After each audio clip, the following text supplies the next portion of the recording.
Film Files of SMW, The Oscars, Episode 7, Best Picture, Part 1, my last category for the Oscars this year. Since there are 9 films nominated in this category, I figured the best thing to do would be to make this video 2 parts. So in this video, I'll be talking about 4 of the films nominated, and in the next video, I'll be talking about the other 5.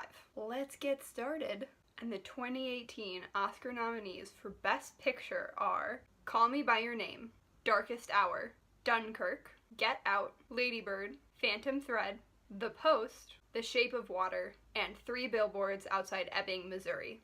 First up is Call Me By Your Name. The world of this film is so beautiful. The music is beautiful, the color is beautiful, the setting is beautiful. It really felt like an artist's world. This film shows the journey of falling in love so beautifully. I love that it captures all the little things. For example, that scene right before they make love for the first time, and they show just Oliver and Elio's feet. Elio's foot kind of inches closer to Oliver, and then Oliver ends up putting his foot on top of Elio's, and that scene was the journey of falling in love, just captured in this little moment of their feet. I read in an interview that the director of this film didn't treat the sex scenes between Elio and Oliver any differently than he treated any of the other scenes between them, like when they're biking or when they're swimming. And I thought that really benefits how the relationship is shown, because it makes those things feel just as intimate as their sexual relationship. I also loved Elio's parents. I thought they were so sweet and delightful. I love them so much. That scene where they're all together on the couch reading the story was so sweet. And the conversation that Elio has with his dad at the end, and that monologue his dad gives, is so great. I thought this was a really beautiful, touching movie. I really enjoyed it. Apparently, they have announced a sequel for this movie, or so it appears on IMDb at least. They haven't announced a story for it or anything, but I'm interested to see what they do with that. The only potential hitch I had about this film is that both Armie Hammer and Timothée Chalamet identify as straight men. Kind of raises a question of whether or not more LGBTQ roles should be played by LGBTQ identifying actors. I thought Timothy and Armie did a great job, and maybe they really were just the right people for these characters in this project. But sometimes when you're telling the story of a specific struggle, you wonder if it might be better to have the storyteller be someone who really understands that struggle. I would really like to see more LGBTQ identifying actors recognized in film. And a story like this does seem like the perfect opportunity to do something like that. It was just something that was going through my mind. So I don't know, something to think about. Next up is Darkest Hour. I thought it was cool that this movie and Dunkirk both came out in the same year. It's kind of cool to see these movies side by side since they deal with the same time period and kind of the same event. This was a really interesting film. I liked learning about Churchill. Between this and The Crown, I feel like I have a totally different image of Winston Churchill than I used to.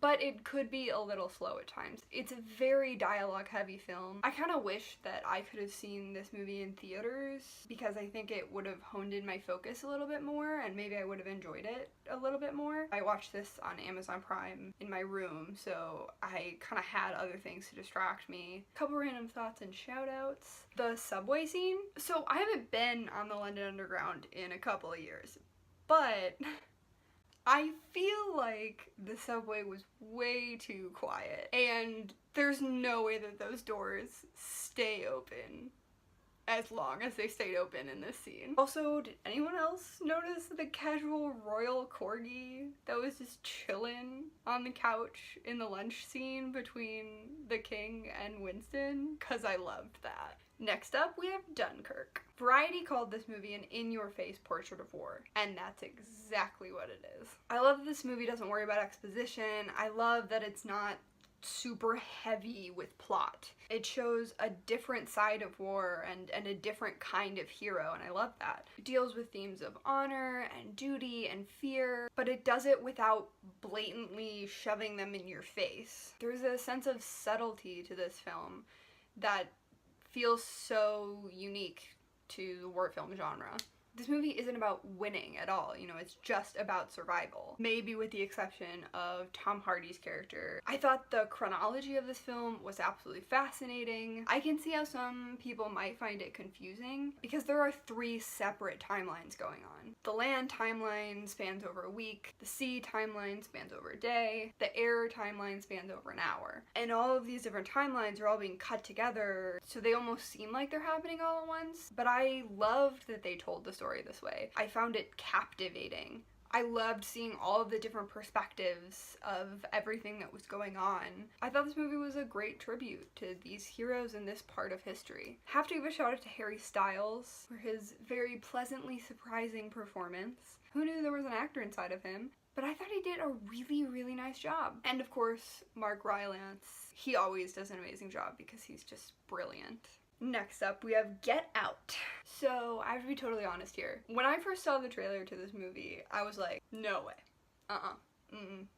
Nope, not gonna see that. No way. There's no chance. You could not pay me to see this film. It's not happening. No. Even when all my friends were like raving about it, I was still like, no, nah, not gonna happen. I have no interest in this. I really, really hate horror films. I hate feeling scared. The very few horror films I have seen, I still have nightmares about to this day. Not a genre for me. Then the Oscar buzz started and was like, oh, this movie's gonna get nominated and I'm gonna have to watch it. And then the Golden Globes happened and I was like so confused. It was nominated in the comedic category and I was like, I thought this was a horror film. Like, wait, what is this movie? But now I can positively say, thank God this movie was nominated, so I watched it. This movie was mind-blowing. I totally get what all the hype was about, and I'm so, so happy that I watched it. I watched this movie with my roommate, and she described it as a roller coaster with like 8 loops, which I thought was like a great way to describe it because it was a ride. I love that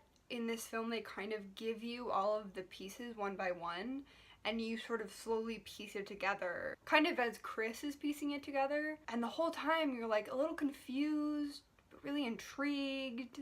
And then you get to the end and you look at the complete picture, it's like been created, and you're just like, whoa. This movie is eye-opening and it's shocking in a great way. And I love too that the first half of the film kind of confronts subtle racism because that is so important for everyday life. We absolutely need to be more aware of the small stuff to make real lasting change. So I love that this movie pointed that stuff out and really showed you the effect that these small comments can have. This movie just raises a really great social conversation. And I am so, so thrilled that this movie is being recognized and celebrated. I highly, highly recommend this. If you're worried about watching it, you can take it from the word of a horror film hater. I have not had any nightmares about this movie, and I'm very excited to watch it again. Couple random thoughts and shout outs. Spoiler alert. When they're getting ready to do the brain surgery, so the dad opens up the white guy's skull and then he's like wondering why hasn't his son come back, and he just like walks away from the table and like leaves the room with this guy just open on the operating table, his brain just exposed. I was just sitting there like, okay, you're not a very good neurosurgeon if you're just gonna leave your patient open on the table. Spoiler over. Yeah, shout out goes to TSA friend Rod. He's the MVP of this film. He was great. I really loved him a lot. That's all for this video. Keep an eye out for part 2 where I will reveal my pick for Best Picture this year. See you then.